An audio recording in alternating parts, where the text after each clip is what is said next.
हमारे YouTube channel में स्वागत है आपका। साथियों, आज हम बात करने जा रहे हैं नीट एग्ज़ाम के बारे में, जो कि इतना बड़ा फर्जीवाड़ा हुआ है इसमें कि ईमानदारी से तैयारी करने वाला जो युवा है, जो कक्षा 6 से ही कोटा चला जाता है बाहर कहीं अन्य ज़िलों में जहाँ पे नीट की तैयारी करने चला जाता है। सोचो आप लोग, अगर वो 12वीं में नीट का एग्ज़ाम देने के बाद 6 साल बाद अगर वो उसके सामने ऐसी कंडीशन आ जाए कि भाई पेपर तो लीक हो चुका है, जिन्होंने एक दिन की भी तैयारी नहीं की है और उनके अच्छे मार्क्स आ जाएं, तो फिर साथियों उस व्यक्ति पर, उस बेरोजगार, उस छात्र पर क्या बीत रही होगी आप खुद समझे, उसके परिवार पर क्या बीत रही है ऐसे समझें आप लोग।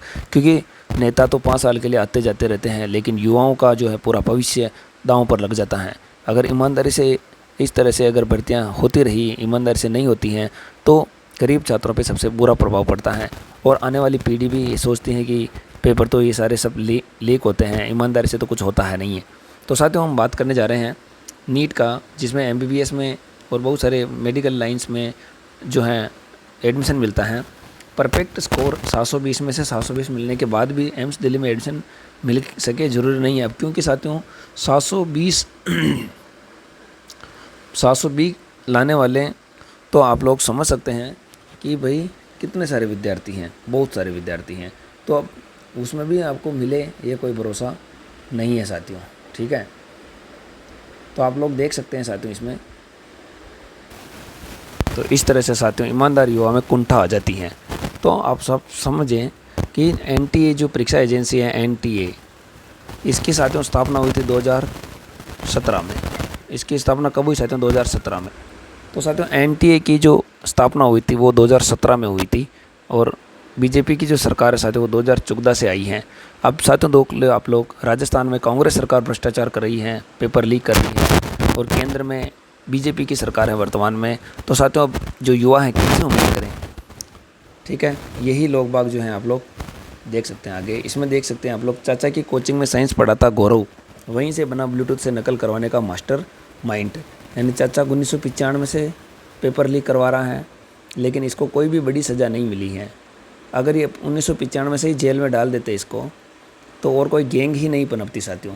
लेकिन क्या ही करें कि सिस्टम, कानून ही ऐसा है कि उसको ज़मानत पे तो तुरंत छोड़ना ही पड़ता है, कोर्ट की ऐसी मजबूरी। इनके लिए कानून ही एक ऐसा बनाए कि इनको कभी भी जो है ज़मानत नहीं मिले, ठीक है।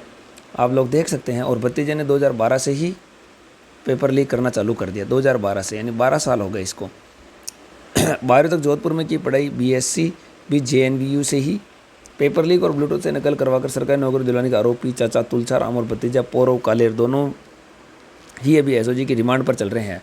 साथियों सभी युवा यही चाहते हैं, एसओजी से हमारी निवेदन है कि इनकी अच्छे से जो है खातिरदारी करें और इनको कभी भी हैं जेल से बाहर नहीं मिले, आजीवन की सज़ा इनको मिले। लेकिन आप लोगों को पता ही है राजस्थान में पिछले 5 सालों में कितने सारे पेपर हुए हैं और कितने लोगों को नौकरी से बाहर निकाला और कितनों को सज़ा मिली, ये सब आपके सामने है, ठीक है। कोचिंग के बच्चों को पास कर देते थे सरकारी नौकरी का लालच। जानकारी में तुलसाराम पहले चाणक्य नाम के कोचिंग संस्थान चलाता था। कोचिंग संस्थान भी साथियों जो है पीछे नहीं है इसे सूगले काम करने में। दोनों चाचा भतीजे कोचिंग संस्थान में आने वाले अभ्यर्थियों लोगों को पास कराने की गारंटी देता। इसके बाद पेपर लीक पर पर्ची जरिए परीक्षा में लगे विक्षक से संपर्क कर ब्लूटूथ डिवाइस से नकल करवाता। तुलसाराम इस काम को 1995 पूर्व 2012 से लगातार कर रहा है, लेकिन इनको किसी ने कोई पकड़ा भी नहीं है। अभी भी क्या पता है कि इनको बाहर से या इनको कुछ करें। अब आगे देखते हैं साथियों, नीट रजिस्ट्रेशन बंद होने के बाद 24 दिन बाद लिंक क्यों खोला? हजारीबाग के जिस सेंटर पर गड़बड़ी, 8 टॉपर वहीं के कैसे? आप लोगों को पता ही है साथियों कि आजकल जो है ईमानदारी से तैयारी करने वाले रहे ही कहाँ हैं, और अगर वो हैं भी तो उनके जो हैं वो टॉपर कर ही नहीं सकते, क्योंकि ये सब पेपर चोर और ये लोग आ जाते हैं। तो साथियों मेरी आप लोगों से निवेदन है कि ये, और साथियों मैं तो यही कहना चाहूँगा कि नीट का जो एग्ज़ाम है वो इसको रद्द करना चाहिए और वापस होना चाहिए, ठीक है। इस तरह से गंदे वाला सुगले वाला दिमाग में ये रहेगा कि भाई कोई मतलब नहीं है।